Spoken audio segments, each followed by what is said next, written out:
Hi students. അപ്പോൾ നമ്മൾ കഴിഞ്ഞ ക്ലാസ്സിൽ influence of solvent on acidic and basic strength അതിൻ്റെ കുറച്ച് പോർഷൻസ് അല്ലേ പഠിച്ചത്. അന്ന് എന്താ പഠിച്ചത്? അസിഡിക് സ്ട്രെങ്തിൽ സോൾവെൻറ്റിൻ്റെ ഇൻഫ്ലുവൻസ് എങ്ങനെയാണ് എന്ന് മനസ്സിലാക്കാൻ വേണ്ടി നമ്മൾ രണ്ട് കാര്യങ്ങൾ പഠിച്ചു. ഡിസോസിയേഷൻ ഇൻ വാട്ടറും ഡിസോസിയേഷൻ ഇൻ അസിറ്റിക് ആസിഡ് നമ്മൾ കഴിഞ്ഞ ക്ലാസ്സുകളിൽ മനസ്സിലാക്കി. അന്ന് പറഞ്ഞാണ് ഇനി രണ്ടെണ്ണം കൂടെ അതിനകത്ത് പഠിക്കാനുണ്ട്, അതുപോലെ തന്നെ ബേസിക് സ്ട്രെങ്തും പഠിക്കാനുണ്ടെന്ന്. അപ്പോൾ അത് നമുക്ക് ഇന്നത്തെ ക്ലാസ്സിൽ നോക്കാം.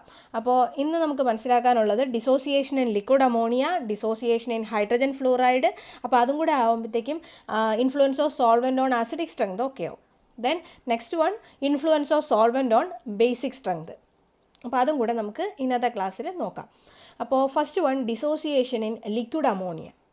നമുക്കറിയാം liquid ammonia is a stronger base than water.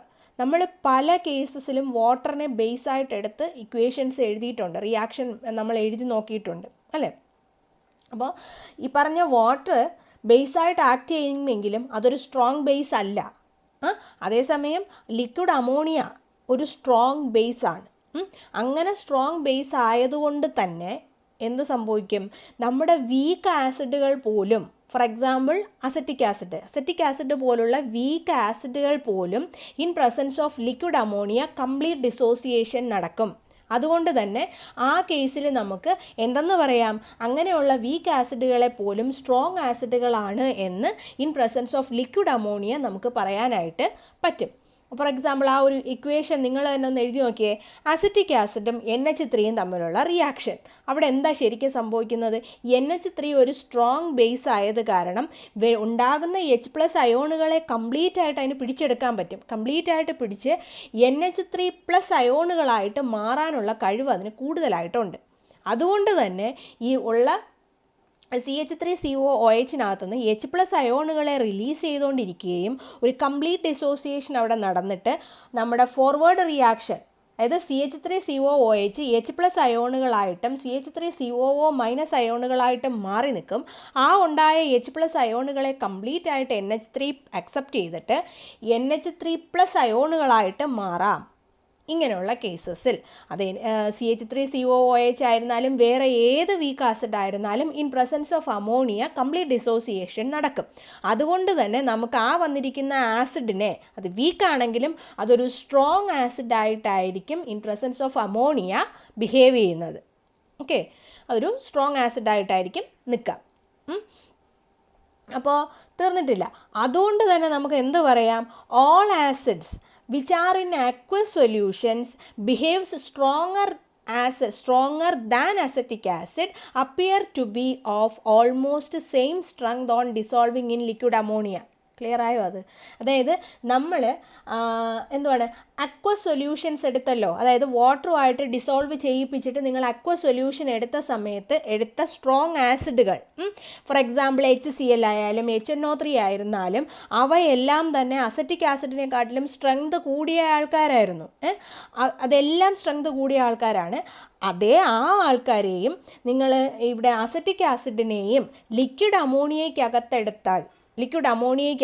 എടുത്ത് ഡിസോസിയേഷൻ നടത്തിയിട്ട് സ്ട്രെങ്ത് കമ്പയർ ചെയ്യാൻ നോക്കിയാൽ എല്ലാവരുടെയും സ്ട്രെങ്ത് ഒരുപോലെ ഇരിക്കും.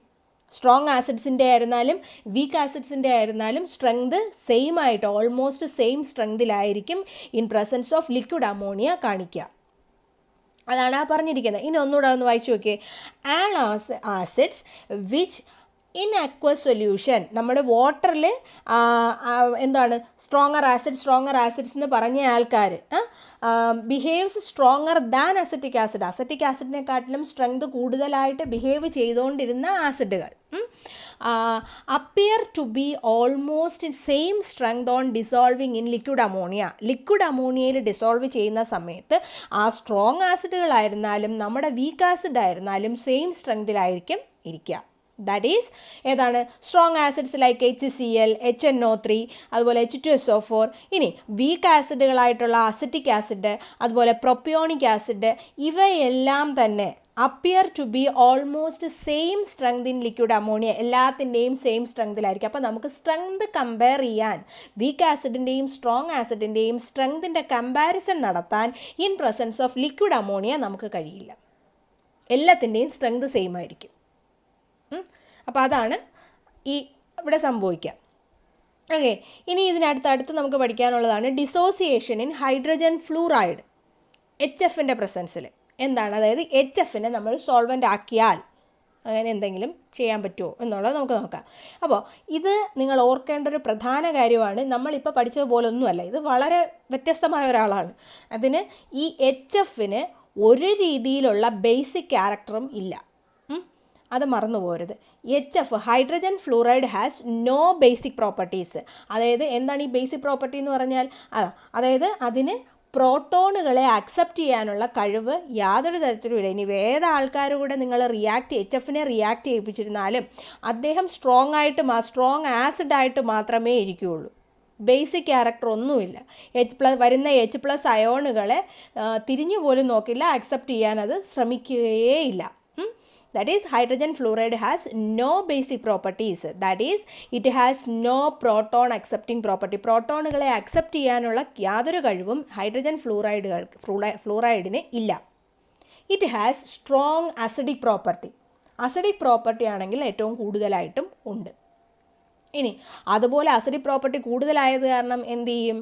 Therefore, even a strong acid is not capable of dissociating as an acid when dissolved in HF. അതുകൊണ്ട് തന്നെ HF സ്ട്രോങ് ആസിഡ് ആയത് കാരണം നമ്മൾ ഇത്രയും നേരം പറഞ്ഞുകൊണ്ടിരുന്ന സ്ട്രോങ്ങസ്റ്റ് ആസിഡുകളായിട്ടുള്ള ആൾക്കാരുണ്ടല്ലോ, H2SO4, HNO3, അതുപോലെ HCl, ഇതിനൊന്നും HFൻ്റെ പ്രസൻസിൽ ആസിഡായിട്ട് അത് കംപ്ലീറ്റ് ഡിസോസിയേഷൻ നടത്താനായിട്ട് പറ്റില്ല. കംപ്ലീറ്റ് ഡിസോസിയേഷൻ അവിടെ നടക്കില്ല ഇൻ പ്രസൻസ് ഓഫ് HF. നിങ്ങൾ HCl + HF എടുത്ത് ചെയ്യാൻ ശ്രമിക്കുകയാണെന്നുണ്ടെങ്കിൽ കംപ്ലീറ്റ് ഡിസോസിയേഷൻ നടന്നാൽ മാത്രമല്ലേ ആ ഒരു ഇക്വിലിബ്രിയം അവിടെ അറ്റൈൻ ചെയ്യാൻ പറ്റൂ. അങ്ങനൊരു കംപ്ലീറ്റ് ഡിസോസിയേഷൻ അവയ്ക്ക് H+ അയോണുകളെ റിലീസ് ചെയ്യാൻ പറ്റും, നമുക്കറിയാം. പക്ഷേ H+ അയോണുകളെ ആസിഡ് റിലീസ് ചെയ്ത് കഴിഞ്ഞാൽ അത് ആര് അക്സെപ്റ്റ് ചെയ്യണം? HF അക്സെപ്റ്റ് ചെയ്യണം. പക്ഷേ HFന് അത് അക്സെപ്റ്റ് ചെയ്യാനുള്ള കഴിവില്ല. അവിടെ അങ്ങനെ ഒരു കേസിൽ HF മാത്രമേ H+ അയോണുകളെ പ്രൊഡ്യൂസ് ചെയ്യുള്ളൂ. അതുകൊണ്ട് തന്നെ in presence of HF even a strongest acid is not capable of dissociating as an acid when dissolved in HF. HFൻ്റെ പ്രസൻസിൽ അങ്ങനെയുള്ള സ്ട്രോങ് ആസിഡുകൾക്ക് പോലും കംപ്ലീറ്റ് ഡിസോസിയേഷനോ അവിടെ ഡിസോസിയേഷൻ നടക്കുമെന്ന് നമുക്ക് പറയാൻ കഴിയില്ല. Therefore, നമുക്ക് എന്തെന്ന് പറയാം, ചില സബ്സ്റ്റൻസസ്, ഒരുപാട് പേരുണ്ട്, many substances which are normally acids. നമുക്കറിയാം ആസിഡുകളാണ്, ആ സബ്സ്റ്റൻസ് നോർമലി ആസിഡ്സ് ആണ്. But having some tendency to accept protons under some certain conditions may act as base when dissolved in HF.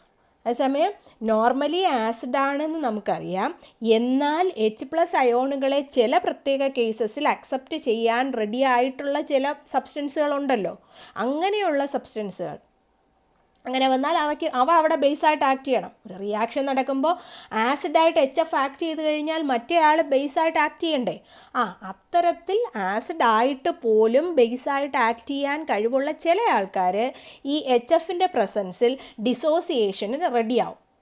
അതായത് അവ അങ്ങ് ബേസായിട്ട് ആക്ട് ചെയ്തിട്ട് ഇത് പ്രൊഡ്യൂസ് ചെയ്യുന്ന HF പ്രൊഡ്യൂസ് ചെയ്യുന്ന H+ അയോണുകളെ അവരങ്ങ് അക്സെപ്റ്റ് ചെയ്യും. അതിന് എക്സാമ്പിളാണ് HNO3. HNO3 സ്ട്രോങ് ആസിഡ് ആണെന്ന് നമുക്കറിയാമല്ലോ. ഈ പറഞ്ഞ HNO3 in presence of HF അവിടെ എന്ത് സംഭവിക്കും? HF H+ അയോണുകളെ പ്രൊഡ്യൂസ് ചെയ്യും.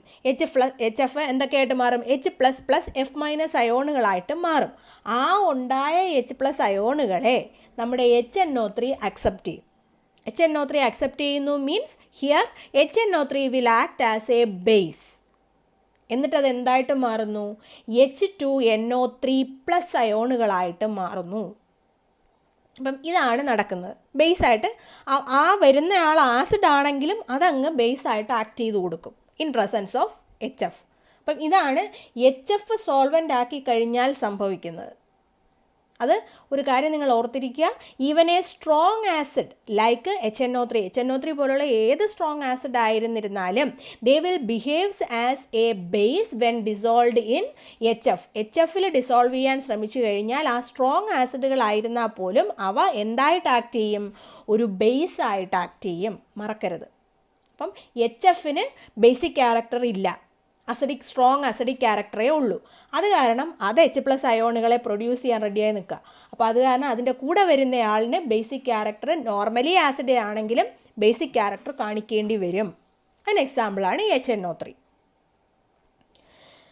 അപ്പോൾ ഇത്രയാണ് നമ്മുടെ അസിഡിക് സ്ട്രെങ്തിനെ കുറിച്ചുള്ളത്. അപ്പോൾ എല്ലാം രണ്ടും ക്ലിയർ ആയല്ലോ. ഇപ്പോൾ ഇന്ന് പഠിച്ച ലിക്വിഡ് അമോണിയയുടെ പ്രസൻസിലും അതുപോലെ HFൻ്റെ പ്രസൻസിലും. ഇനി ഒന്നുകൂടെ നമുക്ക് മനസ്സിലാക്കാനുണ്ട് influence of solvent on basic strength. ബേസിൻ്റെ സ്ട്രെങ്തിന് എന്ത് സംഭവിക്കുന്നു, എങ്ങനെയാണ്? The nature of solvent has an important role in determining the relative strength of base. അപ്പം നമ്മൾ ആസിഡിൻ്റെ സ്ട്രെങ്ത് പറഞ്ഞതുപോലെ തന്നെ ഈ പറഞ്ഞ ബേസിക് സ്ട്രെങ്ത് അത് മനസ്സിലാക്കുന്നതിൽ നമുക്ക് സോൾവെൻറ്റിന് അവിടെയും ഇമ്പോർട്ടൻസ് ഉണ്ട്. അതായത് നമ്മളെടുക്കുന്ന സോൾവെൻറ്റ് ഒരു വീക്ക് ആസിഡ് ആണെങ്കിൽ, for example water weak acid അല്ലേ, വീക്ക് ആസിഡ് ആണെന്നുണ്ടെങ്കിൽ it is possible to compare the strength of different bases. അപ്പം നമ്മളെടുക്കുന്ന സോൾവെൻറ്റ് ഒരു വീക്ക് ആസിഡ് ആണെന്നുണ്ടെങ്കിൽ നമുക്കവിടെ സ്ട്രെങ്ത് കമ്പാരിസൺ നടത്താം, മറക്കരുത്. അതായത് നമ്മളെടുക്കുന്ന സോൾവെൻറ്റ് ഒരു വീക്ക് ആസിഡ് ആണെന്നുണ്ടെങ്കിൽ ആ സോൾവെൻറ്റുകളുടെ നമ്മൾ എടുത്തിരിക്കുന്നതിനകത്ത് വരുന്ന സ്ട്രെങ്ത് കമ്പാരിസൺ നമുക്ക് നടത്താനായിട്ട് പറ്റും. ഡിഫറെൻറ്റ് ബേസുകളുടെ സ്ട്രെങ്ത് കമ്പാരിസൺ നമുക്ക് നടത്താൻ കഴിയും. അതായത് if the solvent is A weak acid like water, it is possible to compare the strength of different bases as they dissociate to different extents. അതായത് അവിടെ സ്ട്രെങ്ത് കമ്പാരിസൺ എന്തുകൊണ്ടാണ് നമുക്ക് ചെയ്യാൻ പറ്റുന്നത്? In presence of weak acids നമ്മളിവിടെ എടുത്തിരിക്കുന്ന base ഏതായിരുന്നാലും അവിടെ കംപ്ലീറ്റ് ഡിസോസിയേഷൻ നടക്കുന്നത് കൊണ്ടാണ് നമുക്ക് സ്ട്രെങ്ത് കമ്പാരിസൺ ചെയ്യാനായിട്ട് പറ്റുക. ഇനി നമ്മളെടുക്കുന്ന സോൾവെൻറ്റുകൾ സ്ലൈറ്റ്ലി സ്ട്രോങ്ങർ ആസിഡ്സ് ആണെങ്കിലോ, ലൈക്ക് അസറ്റിക് ആസിഡ്. അതായത് അസറ്റിക് ആസിഡ് എന്ന് പറയാൻ കാരണം വാട്ടർ ഒരു ആസിഡായിട്ടാണ് ആക്ട് ചെയ്തിരിക്കുന്നത്, പക്ഷേ വാട്ടർ വീക്ക് ആസിഡാണ്. അതേസമയം വാട്ടറിനെ കമ്പയർ ചെയ്ത് നോക്കുമ്പോൾ നമ്മുടെ അസറ്റിക് ആസിഡ് സ്ട്രോങ് ആസിഡ് അല്ലേ? അപ്പോൾ in presence of strong acids like acetic acid നമുക്കവിടെ കമ്പാരിസൺ നടത്താൻ ശ്രമിച്ചാൽ അവിടെ കംപ്ലീറ്റ് ഡിസോസിയേഷൻ നടക്കില്ല. അതുകൊണ്ട് എന്ത് പറ്റും? It will not be possible to compare the relative strength of different bases in presence of stronger acids like acetic acid. അപ്പോൾ weak ആസിഡുകളാണെങ്കിൽ, ഇപ്പോൾ ഇതാണ് നമ്മൾ ഓർത്തിരിക്കേണ്ടത്. Influence of solvent on basic strength പഠിക്കുമ്പോൾ നമ്മൾ ഓർത്തിരിക്കേണ്ട കാര്യം, നമ്മളെടുക്കുന്ന സോൾവെൻറ്റ് വീക്ക് ആസിഡ് ആണെങ്കിൽ അവിടെ കമ്പാരിസൺ നടത്താൻ പറ്റും, സ്ട്രെങ്ത് കമ്പാരിസൺ ചെയ്യാൻ നമുക്ക് പറ്റും. ഇനി നമ്മൾ എടുക്കുന്നത് സ്ട്രോങ് ആസിഡുകളാണെങ്കിൽ, സ്ട്രോങ് ആസിഡാണ് സോൾവെൻ്റായിട്ട് എടുത്തിരിക്കുന്നതെങ്കിൽ, ലൈക്ക് അസറ്റിക് ആസിഡ് പോലുള്ള സ്ട്രോങ് ആസിഡുകളാണ് നിങ്ങൾ എടുത്തിരിക്കുന്നതെങ്കിൽ സ്ട്രെങ്ത് കമ്പാരിസൺ നമുക്ക് നടത്താൻ കഴിയില്ല, മറന്നുപോകരുത്. ഫോർ എക്സാമ്പിൾ ഇപ്പം നമുക്കറിയാം NaOH അനിലീനും ഇത് രണ്ടും ഒരാൾ സ്ട്രോങ് ബേസും ഒരാൾ വീക്ക് ബേസുമാണ്. നമുക്ക് നന്നായിട്ടറിയാം NaOH ഒരു സ്ട്രോങ് ബേസാണ്, അതുപോലെ അനിലീൻ ഒരു വീക്ക് ബേസാണ്. ഇത് രണ്ടും നമുക്ക് കൃത്യമായിട്ട് മനസ്സിലാക്കാൻ ഇൻ പ്രസൻസ് ഓഫ് വാട്ടർ പറ്റും. അതുപോലെ തന്നെ സ്ട്രെങ്ത് നമുക്കറിയാൻ പറ്റും. NaOH സ്ട്രോങ് ബേസായിട്ടും അതുപോലെ അനിലീൻ വീക്ക് ബേസായിട്ടും in presence of water act ചെയ്യും. ഇനി ഈ രണ്ട് സാധനങ്ങളും, ഈ NaOHനെയും അനിലീനെയും in presence of acetic acid നിങ്ങൾ സ്ട്രെങ്ത് കമ്പയർ ചെയ്യാൻ ശ്രമിച്ചാൽ രണ്ടും ഈക്വലി സ്ട്രോങ് ആയിട്ടായിരിക്കും ഇരിക്കുക. ക്ലിയർ ആയോ? അപ്പം ഇത്രയും കാര്യങ്ങൾ, ഇതാണ് ബേസിക് സ്ട്രെങ്തിൻ്റെ കാര്യത്തിൽ വരുന്നത്. എടുക്കുന്ന സോൾവെൻറ്റ് വീക്ക് ആസിഡ് ആണെങ്കിൽ നമുക്ക് സ്ട്രെങ്ത് കമ്പയർ ചെയ്യാം, അതേസമയം സ്ട്രോങ് ആണെന്നുണ്ടെങ്കിൽ നമുക്ക് സ്ട്രെങ്ത് കമ്പയർ ചെയ്യാനായിട്ട് കഴിയില്ല. അപ്പം ഇത്രയും കാര്യങ്ങൾ. അപ്പം ഇന്ന് നമ്മൾ എന്തൊക്കെയാണ് പഠിച്ചത്? First dissociation in liquid ammonia അവിടെ എങ്ങനെയാണ് വരുന്നത് എന്നുള്ളത് മനസ്സിലാക്കി, അതുപോലെ HFൻ്റെ പ്രസൻസിൽ എങ്ങനെയാണ്, പിന്നെ influence of solvents on basic strength. ഇത്രയും കാര്യങ്ങളാണ് നമ്മൾ ഇന്നത്തെ ക്ലാസ്സിൽ പഠിച്ചത്. ഓക്കെ, അപ്പം ഇന്ന് ഇത്രയും മതി. ബാക്കി നമുക്ക് അടുത്ത ക്ലാസ്സിൽ ഡിസ്കസ് ചെയ്യാം. താങ്ക്